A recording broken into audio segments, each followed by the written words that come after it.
With the MLB draft already underway, a young prospect shares his expectations with a former coach.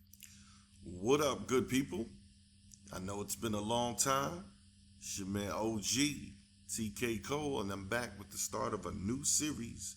It's baseball season, so you know I'm bringing you that MLB The Show 20 Road to the Show series. Let's get into it. I don't like how they start the beginning of this off.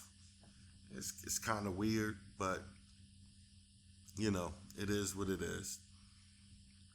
The coach asked me, have you been talking to any particular team, Michael? There's just one team I've heard from more than a couple of times. You already know what it is.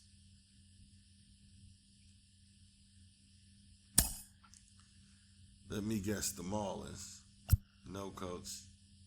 The Phillies, no. I'm hoping to play for the New York Mets.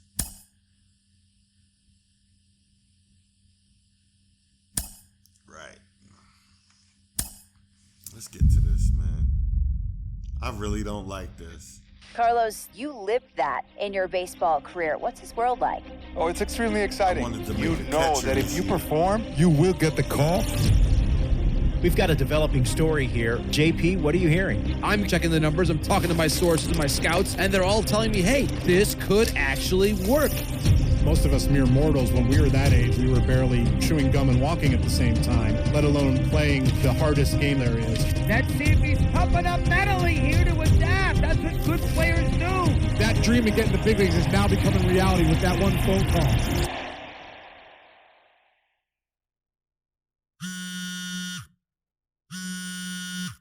Continuing our MLB Draft Day 2 wrap-up coverage, back to the prospect that we mentioned before the break. There was some surprise, even some criticism of the front office over how early he went off the board. Jonathan Mayo, what do you think of this pick? Man, I don't think any of us saw this one coming. This definitely feels like a reach to me.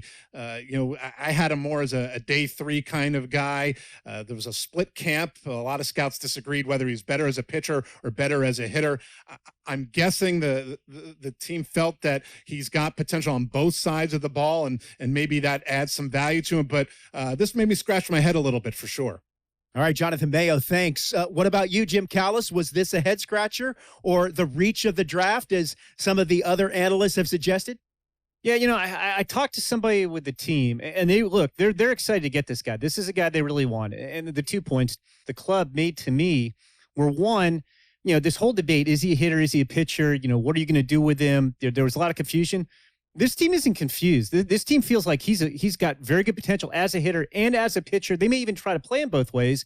And they felt like there were a couple other teams that were starting to sniff around this guy. And, this isn't the NFL or NBA draft where you could trade down to get a guy you want. If you want a guy, you have to take him because there's no trades. And they felt like if they didn't take him where they did, somebody else was going to get them. And they just absolutely did not want that to happen. Jim Callis, we appreciate the time. Thanks. A minor league manager checks in with one of his players to discuss a launch plan for the young man's development. Like I told you, I got to turn that closed caption off too. I don't know how I feel about this. The club is intrigued by your potential as a two-way player, Michael. You mean pitching and position play? We're not going to force anything on you long term, but we'd like to get a look at you both ways for at least a few games. Sure thing, Skip. Where do you see yourself playing in the field? Oh, man. See, I don't want to play. I'm play shortstop, but I don't want to play. I wanted to play.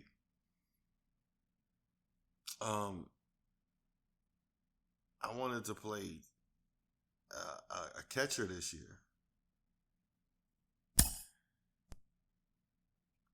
We'll give you one game on the mound and a couple in the field, and then we'll touch base again. Rolling along with the podcast and back on the prospect who's divided the scouting community, I am opposed to this belief that he went too high. I really think he could be a steal here. This is a guy who's got so much development left to do. He's got so much potential. And I think all the scouts who are down on him think, oh, he's not a finished product. We don't know what he is. That, to me, could be a good thing. He can hit. He can field. He can pitch. There is so much untapped potential so far for this guy. I'm excited to see what he becomes. And certainly as he gets started actually playing, actually being in games, we're going to be able to talk to some other folks who get a better read on him and see what they think. I'm excited for that. And frankly, I'm going to have my eye on him for a while. Let's see if we can fix this stuff.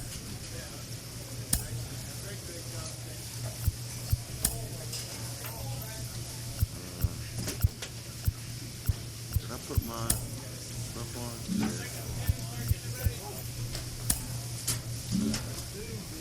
Let's go with this display. Oh, they got me at shortstop. Oh, that's my second. Oh, I did pick shortstop. I was about to flip out.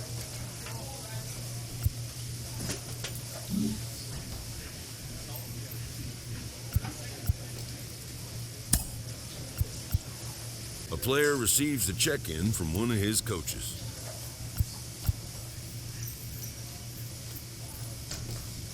Might as well just pick it.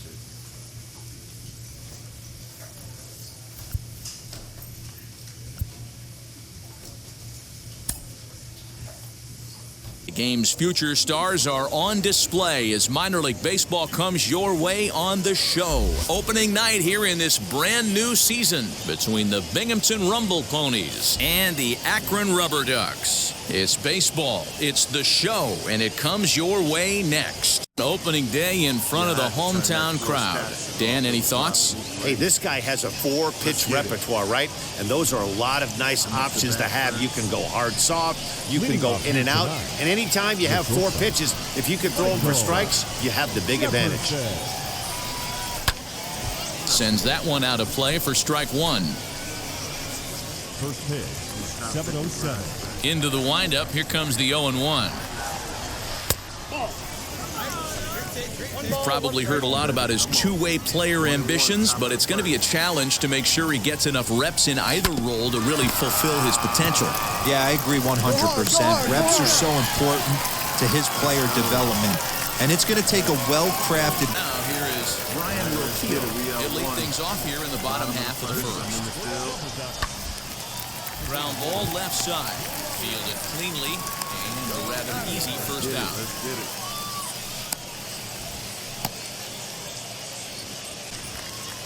Stepping in next, Michael Jefferson grounded out in his last at-bat. Bouncer up the middle. And that gets through for a one-out base hit. Nice contact, nice contact. A lot of guys never get to Double-A baseball, and even though this isn't the end goal for him, it's always nice to get on the stat sheet. Oh my! Move up. How so he is. His last trip to the plate. Set and the 1-1 pitch. Pitch is a cold strike. The throw is going to be far too late. That's a stolen base. At the plate now is Michael Jefferson, singled in his last at-bat. And he'll get dirty, but he's back in safely. Move is so slow. Top of the fifth, we're still up. From the stretch, here's the pitch. Pitch out, nothing doing. Pitching out.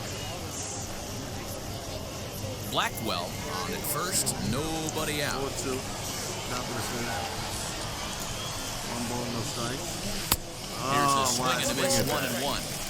That was a great hack right there. Timing was on point. Just sometimes you have bad back barrel action. I shouldn't have thrown it back. Rounded back up the middle. Look how slow my guy is. One on to first, and they get the double play. I'm so used to my guys being so fast. Nated hitter Ryan Roquillo. This is where the pressure starts to build a little bit on an offense. It's not late enough. I mean, you don't have to start panicking. This is where you're looking for run batted in thus far.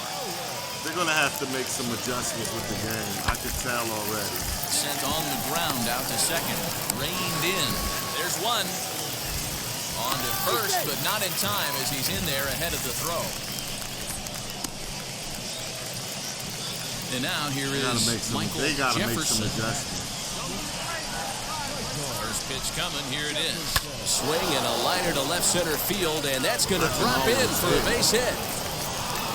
Let's do this. Tack on another here as the runner scores from second. It's 5. You can do it. To third. He's got it, and he'll just step on third, and the inning is over. 1 for 2 in the ball game. Runner goes. Rounded slowly to the left side. He's got to hurry. And he'll reach first as they can't make the play on him. I need to get some sleep. And a nice job here to come in and slam the door. I got no business playing shortstop. Season, but it certainly won't be his last. 5-2, the final score tonight. The Binghamton Rumble Ponies jumped out to an early lead in the first and never looked back. Matthew Allen earns his first win of the season.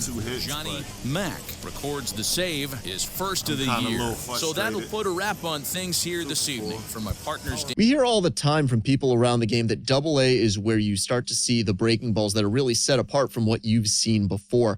That can be a big challenge for a young hitter.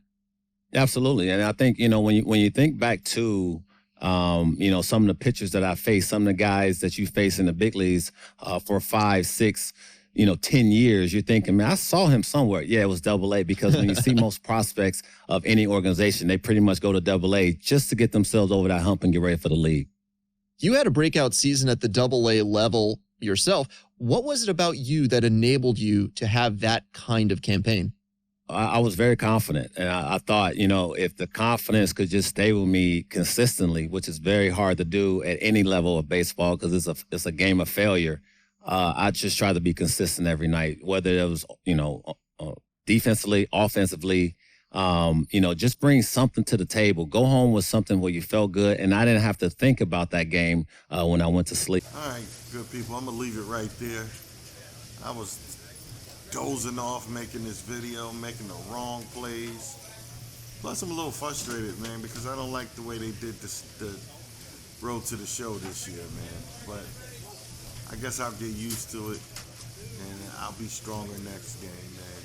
I want to thank you guys for watching and showing that support. And if you liked what you saw and you enjoyed the video, please leave a comment, a like, and subscribe. I need to get some sleep.